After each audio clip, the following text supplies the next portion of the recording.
तो यार हेलो, कैसे हो तुम सब। मेरा नाम है अतुल। तुम आए हो बैक बेंचर साइंस स्टडी में।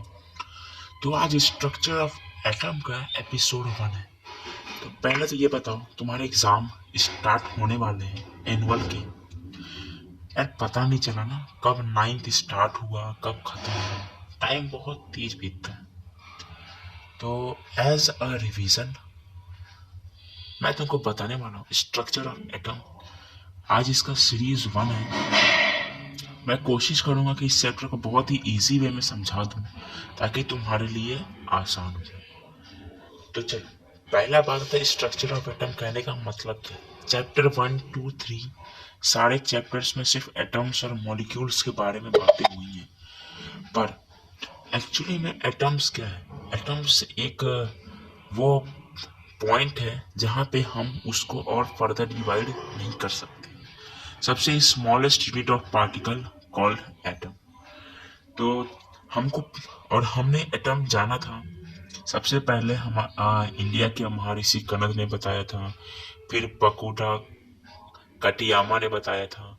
उसके बाद डाल्टन साहब आए, उन्होंने बताया, पोस्टुलेट्स दिए, 10 पोस्टुलेट्स दिए थे उन्होंने। उसके बाद धीरे धीरे पहले तो ये था कि हाँ एटम्स इंडिविजुअल नहीं है, पर बाद में ये कैसे साबित हुआ, ये कहाँ से ये पॉइंट आया कि नहीं भैया एटम को और हम डिवाइड कर सकते हैं। तो ये स्टोरी यहाँ से आई कि एक टाइम पे हमने एक कॉम्ब लिया था कंघी, जिससे रोज बाल झाड़ते हो, स्कूल जाते हो ताकि कोई लड़की देखे, पर देखती नहीं। तो स्ट्रक्चर ऑफ एटम आया। उसमें पहले एक कॉम्ब में हमने देखा था कि एक छोटे छोटे पेपर्स के पीसेस को अगर हम कॉम्ब को रब करते थे तो उस पीसेस जो हमारे पास वो पीसेस थी उनसे हमें ये पता चल गया कि हाँ भैया अगर हम कॉम्ब्स को रब करेंगे हेयर्स में तो उससे कुछ तो है जो उसको अट्रैक्ट कर रहा है, पीसेस को अट्रैक्शन हो रही है।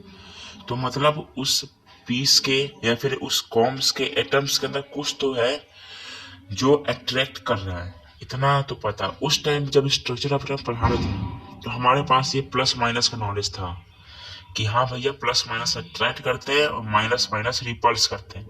इलेक्ट्रिक फॉर्म में पता था, एटम्स के फॉर्म में ऐसा कुछ सीन अपने को नॉलेज नहीं था। तो ऐसा ही अनुमान लगाया गया कि एटम्स के अंदर कुछ तो है, कुछ तो ऐसा है जो अट्रैक्ट कर रहा है चीजों को। ठीक है। तो ये कॉम्बो वाला एक एग्जाम्पल है, आपके बुक्स में भी दिया हुआ है।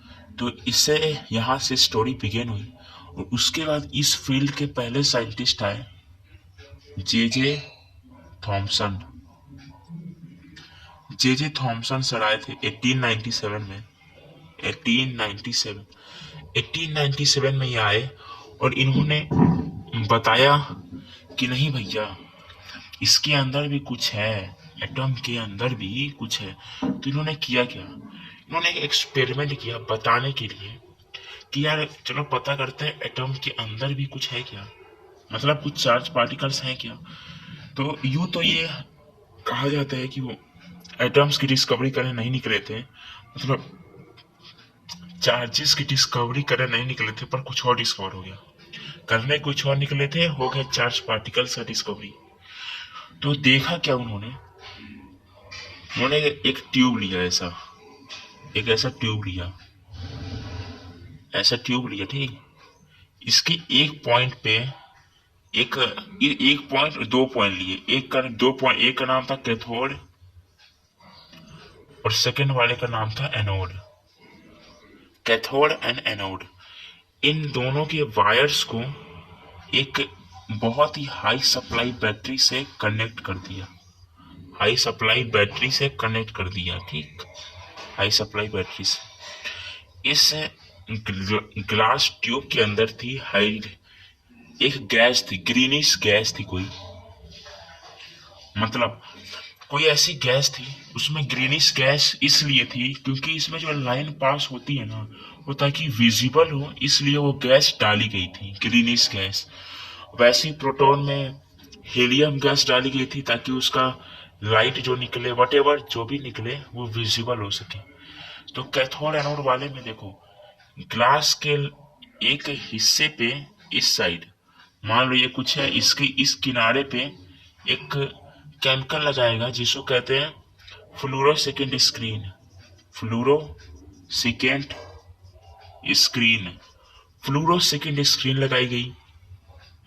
यह फ्लोरोसेकेंड स्क्रीन अगर कोई भी पार्टिकल्स इस पे पड़ते हैं तो ये ग्लो करता है। अब उन्होंने हाई वोल्टेज दिया, हाई वोल्टेज से ना देखो, ये कैथोड होता है पॉजिटिव, एनोड होता है नेगेटिव।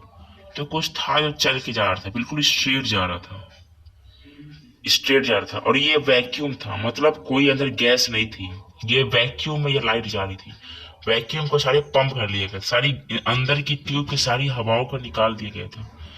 अब ये स्ट्रेट जा रही थी, कैथोड है ये, और ये एनोड है। पॉजिटिव से निगेटिव जा रही थी। कोई भी चीज पॉजिटिव से निगेटिव कब जाती है, मतलब अट्रैक्शन पॉजिटिव निगेटिव से कब होता है, जब वो जो भी है वो निगेटिव हो।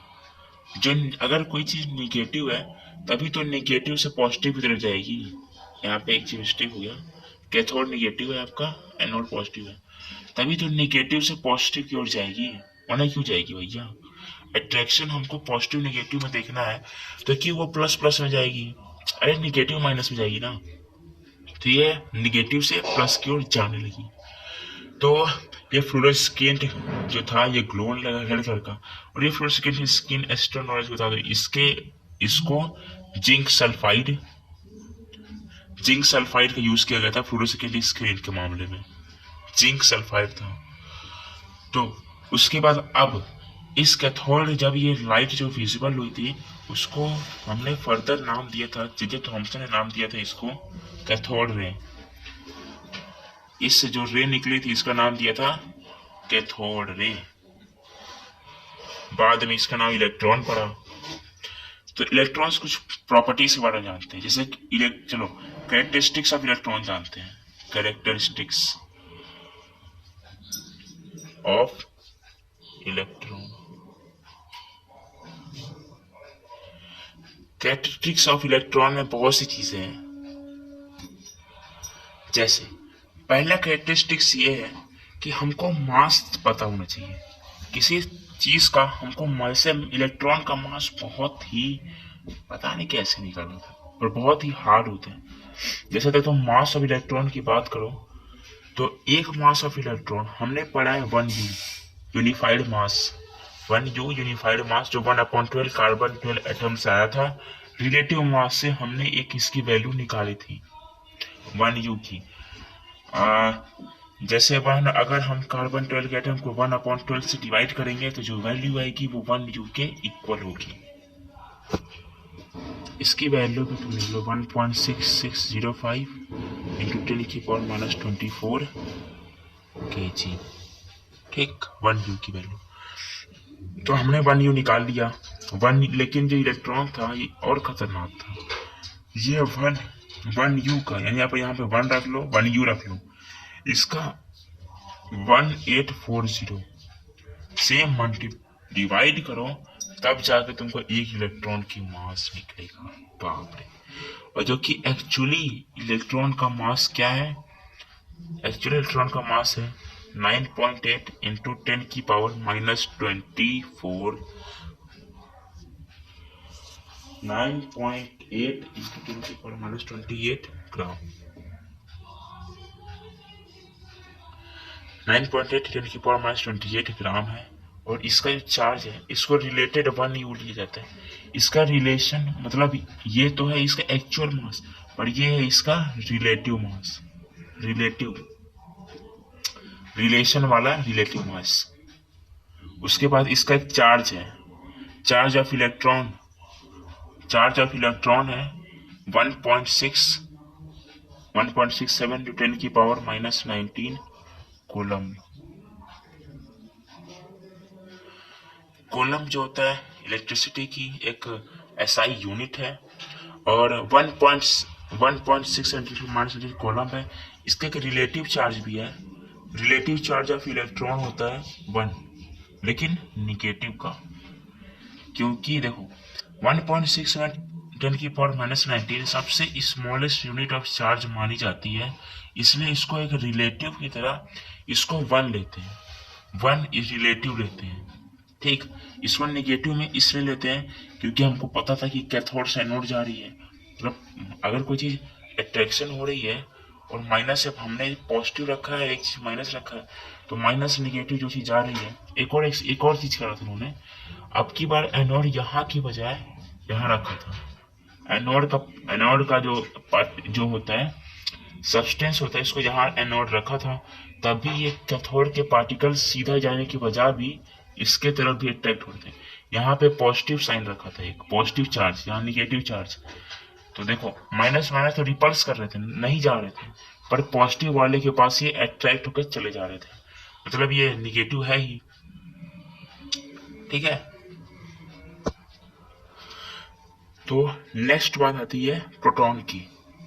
प्रोटॉन की जो डिस्कवरी थी बहुत ही ज्यादा, बहुत हार्ड नहीं थी जितना हार्ड इलेक्ट्रॉन की थी। प्रोटॉन की डिस्कवरी जो थी उसमें प्रोटॉन की डिस्कवरी की थी अर्नेस्ट गोल्डस्टीन ने, अर्नेस्ट गोल्डस्टीन सर ने की थी।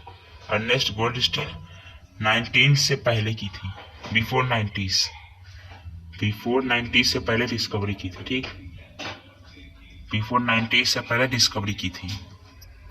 तो उन्होंने ज्यादा कुछ नहीं किया था, बस जो ये ट्यूब था ना उसमें उन्होंने इतना नोटिस किया था, इसमें हीलियम गैस डाली थी। अब की बार एनोड से चार्ज सप्लाई किया था। अब की बार जैसे कैथोड को नोटिस किया था ना, वैसे अब की बार बस एनोड को नोटिस किया था। तो उन्होंने देखा था कि एनोड से कैथोड की तरफ भी जाने वाली एक बीम ऑफ लाइट है जो कि प्लस से होते हुए निगेटिव तक जा रही है, जो कि प्लस से होते हुए निगेटिव तक जा रही है। तो उन्होंने इसको पॉजिटिव के रूप में देखा, इसको एनोड रे उन्होंने नाम दिया, एनोड रे। फर्दर इसका नाम पड़ गया प्रोटॉन, जिसको हम आज अच्छी तरह से जानते हैं, प्रोटॉन।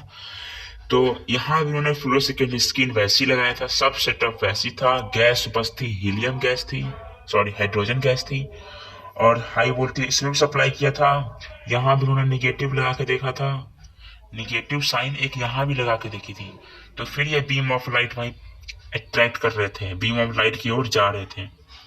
तो इससे पता चला कि हाँ भैया एनोड भी कुछ जैसे निगेटिव पार्टिकल्स होते हैं वैसे पॉजिटिव भी कुछ थे। तो और फर्दर रिसर्च हुए, इनको लेके इनके मास पे डिस्कशन हुआ। तो रिलेटिव मास इसका जो आया वो बहुत चौंका देने वाला था। आया क्या, इसका जो मास आया वो इलेक्ट्रॉन से 1840 टाइम्स ग्रेटर था, 1804 टाइम्स ग्रेटर। इलेक्ट्रॉन से लगभग 2000 गुना ज्यादा बड़ा था। इलेक्ट्रॉन से इतना बड़ा, और इलेक्ट्रॉन कोई औकात ही नहीं, 1840 था। इसकी एक्चुअल मास की बात करें तो 1.6 इंटू 10 की पावर -24, और वहां था 9.8 इंटू 10 की पावर -16। तो इतना ज्यादा डिफरेंस था। इतना ज्यादा डिफरेंस होने के बाद हमको ये पता चल गया कि हाँ भैया वहां भी कुछ तो वहां भी गड़बड़ी है। मतलब इलेक्ट्रॉन में यार इतना नेग्लिजिबल मास क्यों है, तो इसके बारे में बात करें क्यों है, उसका भी एक रीजन है। और चार्ज की बात करें तो जैसे उसका निगेटिव था रिलेटिव चार्ज, यहाँ पे पॉजिटिव होगा। रिलेटिव चार्ज 1 होता है हमेशा, क्योंकि बताया था कि इलेक्ट्रॉन का जो चार्ज था वो सबसे छोटा है, इसलिए उसको रिलेटिव चार्ज लिया गया है। 1.67 टू 10 की पावर -11 सेम वैसा ही है, सॉरी 11 नहीं 19, सेम वैसा ही है। पर ये है कि उसमें निगेटिव था, इसमें पॉजिटिव है, बाकी सारे सेम है। तो उम्मीद करता हूँ आपको ये लेक्चर पसंद आया होगा। Thank you.